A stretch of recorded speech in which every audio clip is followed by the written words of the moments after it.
So, is my mic working? It is, it's green. Mhm.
We're on mute. Just do it. We're ready. Look around, Check, everybody. check, else. mic, check. Dr. Johnny, can you hear us? Yep, I'm here. Good That's morning, pretty- Tom. That thing must really be working because Morning. very close to you and could barely hear you. So that's pretty good. Pretty good. Already? Let's see the mic off. Oh, so that's gonna keep him to hear all of us? Okay, so then we can hear. Yeah, you need. Do we have a 3 mic on? No, can't hear anybody rule, or is it 2 mics? Might not be one. All right, we're gonna go ahead and call the meeting of the executive committee to order. Before we get started, just for housekeeping purposes, if we could have all the people who are joining us by Zoom to identify themselves for the record, please. Good morning. My name is Amy Alston. I'm a physician assistant. I am Tom Joyner. I am a board member.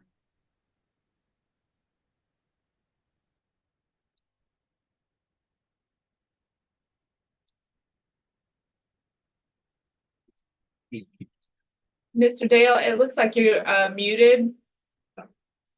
I can't, I just see Dale, so. Yeah.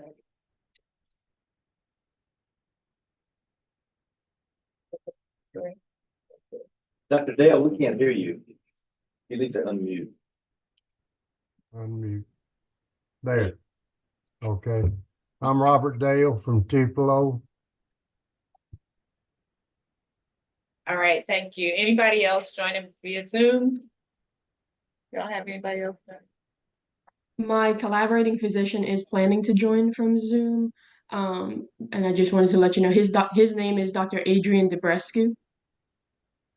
Okay, thank you very much. You're welcome. All right, so we're gonna go ahead and start with the first item on the agenda, which is Zoom appearance by Dr. Robert Dale. Good morning. I appreciate the opportunity to come before you folks today to request a waiver to your 2080 rule in the licensure board policy. I retired from active practice after 50 years in December, and now I am aware that in order to continue to collaborate with nurse practitioners, I'm required to work 20 hours a week or 80 hours a month. I retired from 20 hours a week in December. I've been collaborating with nurse practitioners for over 10 years, And I currently have a clinic that I still wish to continue to help with.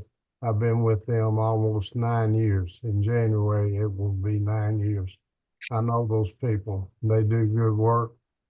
And I feel like I still have something to give. I was kind of surprised that I retire 1 month and the next month I'm not qualified to collaborate with nurse practitioners anymore. So anyway, I'm asking for a waiver to that 2080 rule.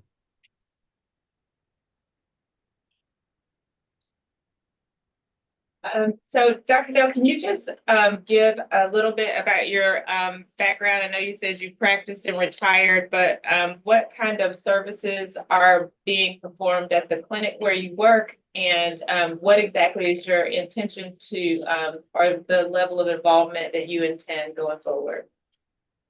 I was board certified emergency medicine doctor for 29 years.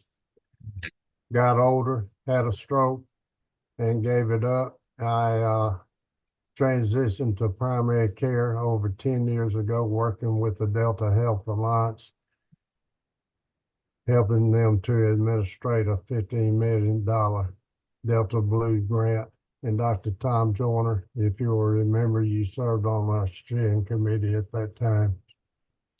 So anyway, when that grant ran out, I transitioned my work to Manatee Rural Health Care, which is just 20 miles outside of Tupelo, where I live. So I was with them for 10 years and retired. We did a full service clinic.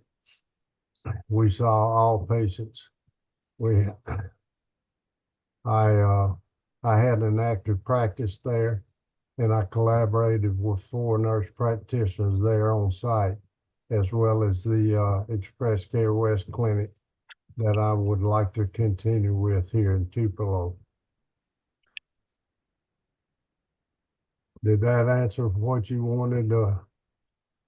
Yes, sir. Are there any other physicians that work with you, or do you have a backup person that's been identified for your collaboration? Yeah, my backup physician is Dr. Michael Orender. He took my place at Manatee Rural Health Clinic, and he's my backup at the Express Care West Clinic here in Tupelo.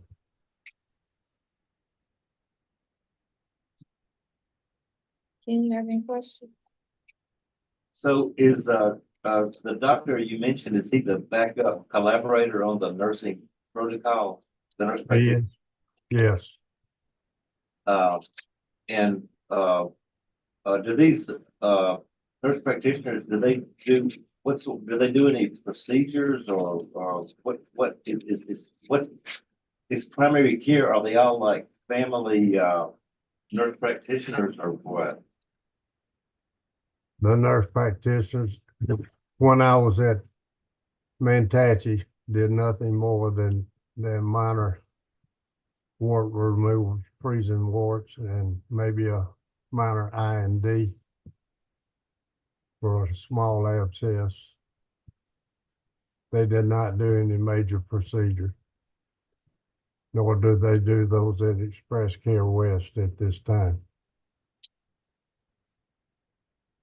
So I'm just trying to clarify. So how many nurse practitioners have you been collaborating with? Currently just 3 at the Express Care West Clinic. I was collaborating with Priority Care in Amory, but when I found out this provision, I gave it up, and Dr. Orender took that one over from me. Okay, so Express Care West, that's in Belden. That's in Tupelo on Coley Road. They just moved from McCullough Drive to So that's Boulevard to Coley Road. okay. So do you ever go to that clinic anymore? Yeah, I go there once a month to review charts. And how far is that from where your home? It's about 2.5 miles. Okay. But you're no longer at the Manhattan Clinic, No longer with them. I retired in December. and you were, I don't collaborate with them anymore. Dr. Ornder has taken that over. okay. Okay, I don't have any more questions. Thanks, Dr. Dale. Just a couple of other things. So I noticed listed on the service agreement that you have between the nurse practitioners that you supervise, that it's also mentioned under the things that they're authorized to perform, that you do IV therapy. Can you give us a little bit of information about what kind of IV therapy is performed at these areas and kind of how that's done?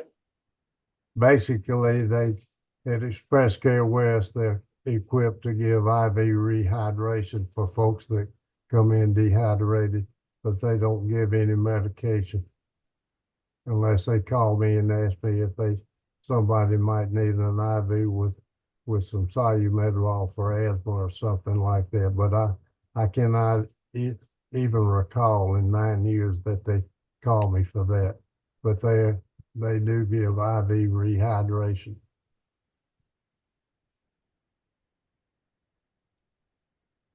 Dr. Dale, how often do they do that IV hydration at that clinic?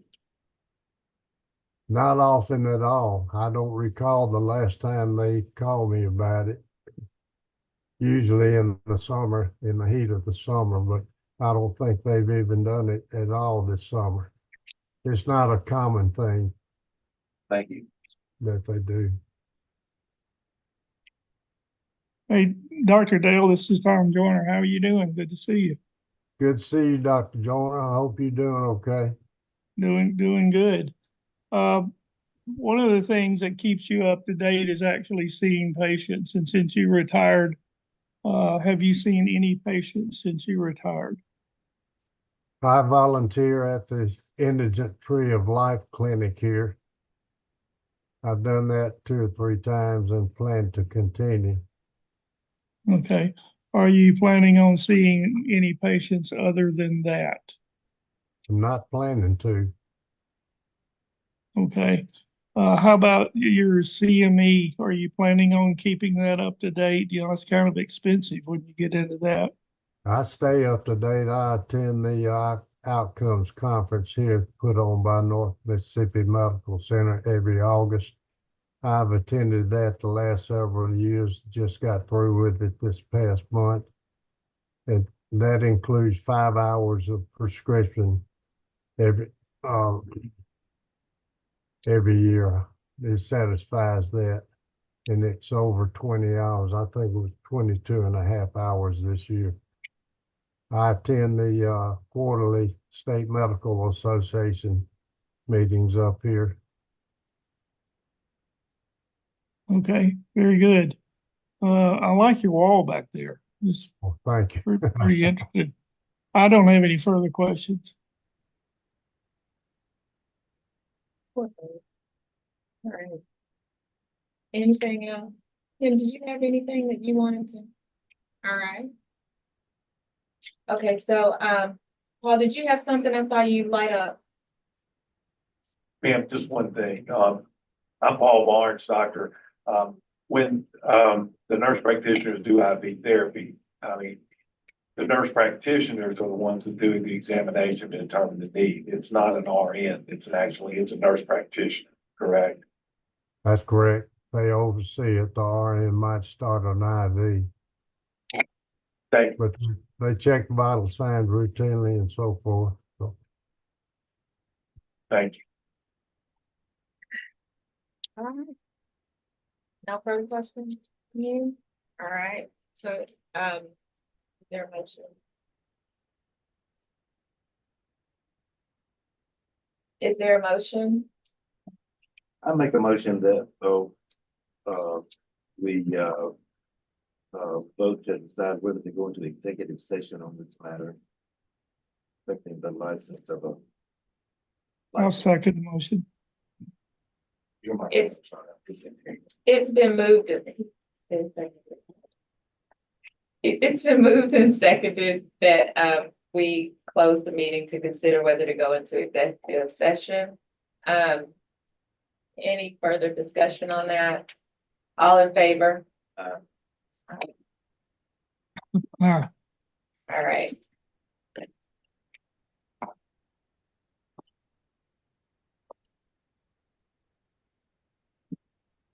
How are we gonna get Mr. Spencer Jordan to this? We got a process.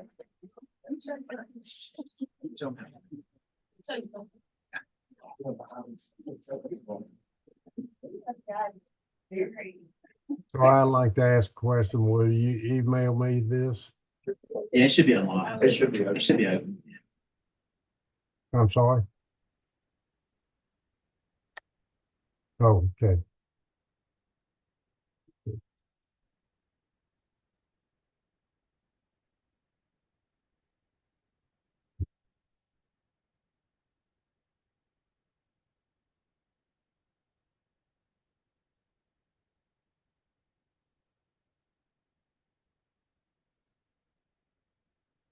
More to come. Okay.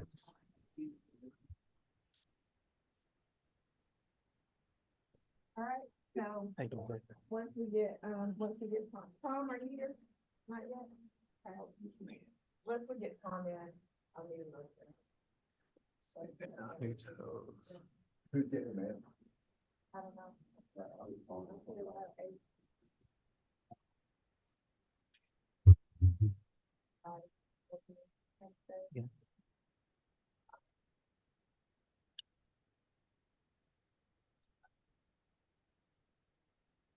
It's not stuff. You can make him. Oh.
Right, we are now back in open session, and on behalf of our secretary, Dr. Joyner, who is joining us via Zoom, Dr. Lippincott, immediate past secretary and vice president, will give the decision from executive session.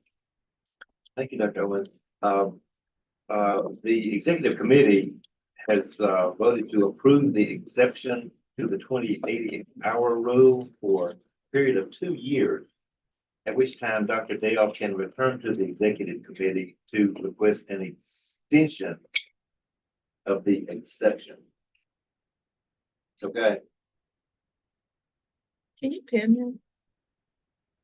and we discussed the importance of remaining active. We're glad that you're working at the free clinic to keep up your clinical skills and your CMA, and of course we will have the option of checking on your documentation, et cetera. Anything else, Dr. Owens? No, Dr. Dale, I think, just a reminder, we like to do this with everybody. It's an opportunity for a refresher for the requirements when collaborating to make sure that you are reviewing charts, at least the minimums that are required, and just staying in contact, because, the way that we help to safeguard the public is by making sure that collaboration works, and collaboration without communication is not optimal. And so we just encourage you to continue to keep doing that. Thank you for your time. It was good to see you. Thank you. I appreciate y'all letting me do this. I really do. Thanks for letting me Zoom too. You saved me a trip to Jackson. Yeah, the weather's not too great down here, so. All right. Okay, next we're gonna move on to the second item of on our agenda, which is the Zoom appearance of Miss Amy Alston. All right. I'm gonna leave the meeting.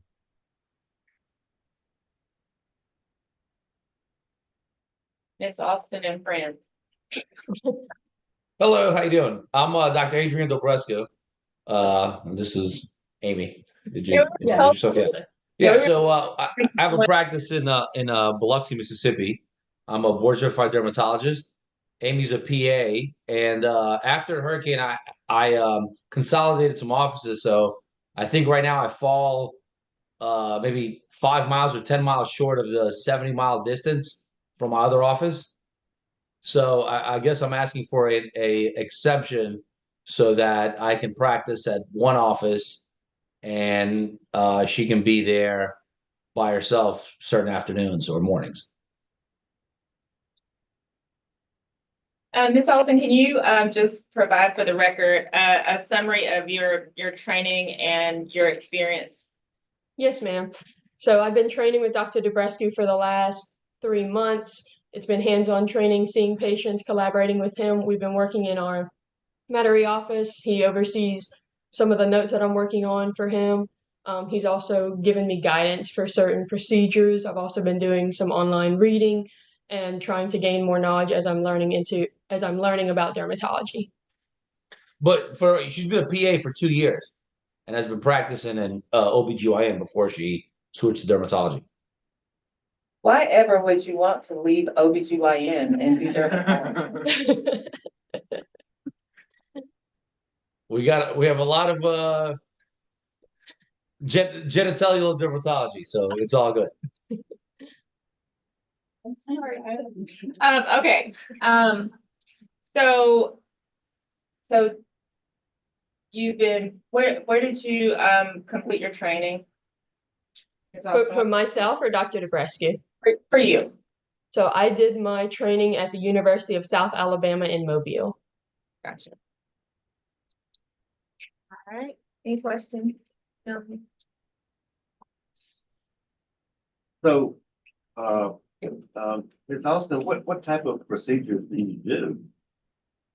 The procedures that I commonly do at this clinic are punch biopsies, shave biopsies, simple INDs, mole removals, I believe that's about it. Liquid nitrogen, Liquid nitrogen. freeze things. And that's about it. So you've been doing these procedures for 3 months. Well, she's done part of them. Yeah, I did some of them when I was practicing in OBGYN, specifically the punch biopsies. And liquid nitrogen. And nitrogen, that's the nitrogen, I'm a psychiatrist, people love, so the only thing I've had an experience with is getting things frozen off and punched out, but, um, anyway, that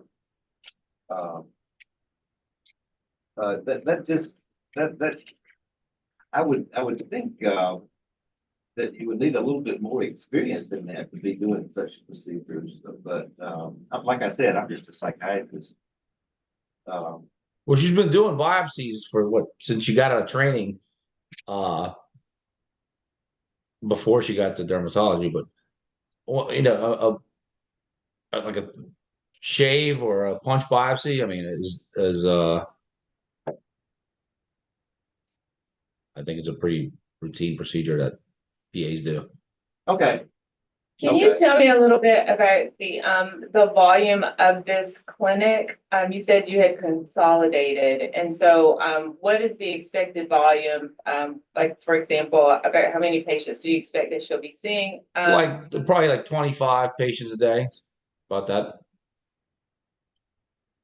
And, Sometimes less, sometimes a little bit more.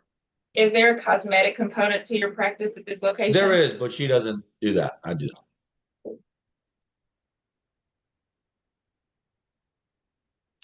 I figure if people pay money, they want the double board certified derm doing the treatments, if that's an option.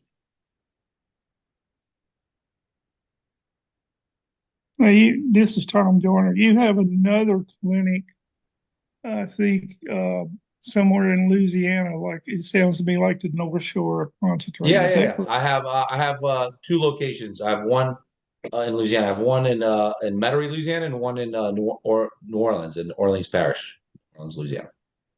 Along with Okay, Amy, the Biloxi. are you practicing there? Yes, sir. I'm practicing in both locations. Okay, so the mileage rule doesn't apply to that situation. No.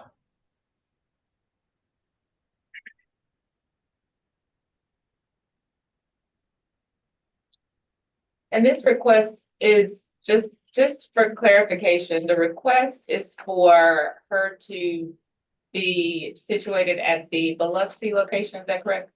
Yeah, so certain days, most days we work together, but certain days, she'll be in Biloxi when I'll be in Metairie, essentially. So that's what I'm asking for. That falls outside of the 70 miles. I think it's technically 80 miles, 85 I miles. believe so, yes. Yeah, so that, you're already practicing within the rules. And the only difference between this request and that is 5 miles or 10 miles. It seems to me not an unreal thing to request. Yes, sir. So, really quickly, just kind of reviewing the information that was submitted. I noticed on the list of things that were included about, that's kind of under the purview, Botox and fillers are listed. So is birth control. I don't know how many people pay good money to have a double board certified dermatologist give them birth control, but. We do Accutane. When we do Accutane, we have to make sure people are on birth control. And so oftentimes I'll let someone else do it, but it happens that I have to initiate or continue it. No, I love that. But it does say Botox and other fillers. So I guess I just wanted to make sure that there was an understanding, at least by our group, assembled here, as to what exactly kind of she would be doing or you would have her doing. Yeah, I mean, I'm doing all the Botox and filler right now. I can tell you, maybe in the future that might be in there because I'm thinking she may grow into that, maybe, but we haven't got anywhere near that. threshold. Okay. Any other questions?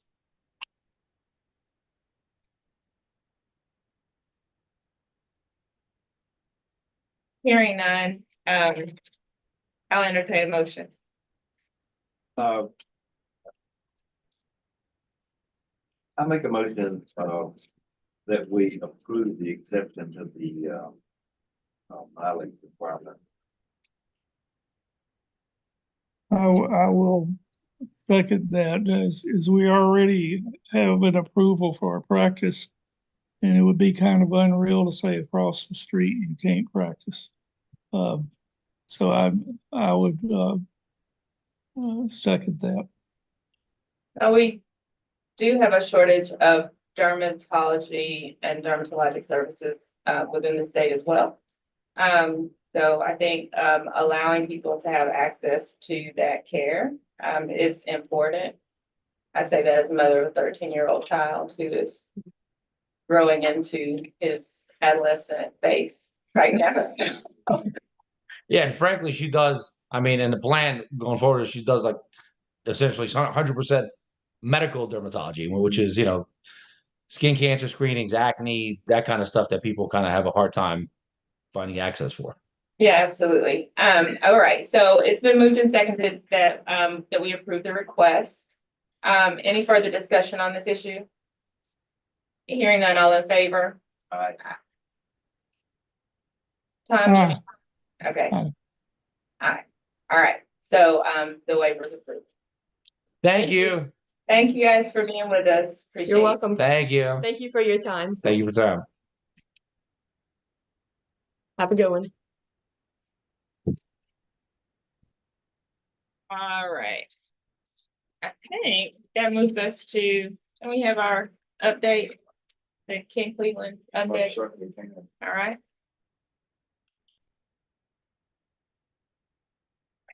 I can find the right piece of paper. So July, August 2024, I continue to meet, monthly with, the other healthcare boards, specifically dental board, health department, nursing, and, pharmacy. We continue to meet monthly with Physicians Health Program. I attended my first FSMB, board retreat, as a board member. So that was quite interesting. We have held the MSBML annual retreat, which was actually just last week, not in the July, August month, but. And we hosted the annual acupuncture council meeting. We hosted the annual PA task force meeting.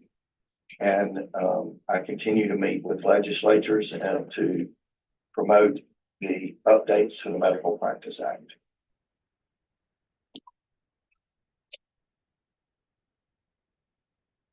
Dr. Cleveland, is the acupuncture council meeting, is that a state organization?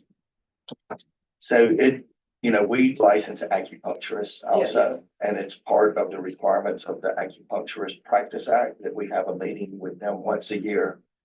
And so we always host that here at our offices. So. That's interesting. How many, do you have an idea about how many participants did you have? So they have their own officers now. Just, we're not overrun with acupuncturists. I think we're up to 14 now. Yeah. And then I think 4 or 5 of them come to the meeting. So.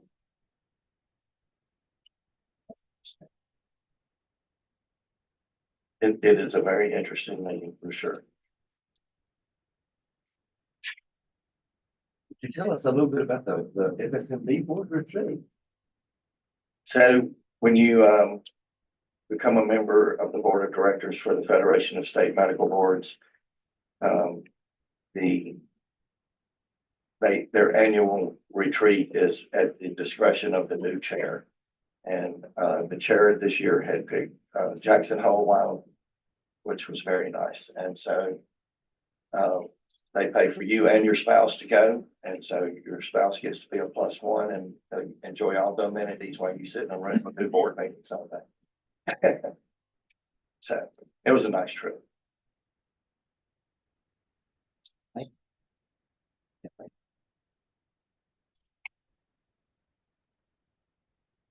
That sounded a little boastful. I believe that you totally exceeded that. You like paid Ken to ask that question. I'm just kidding.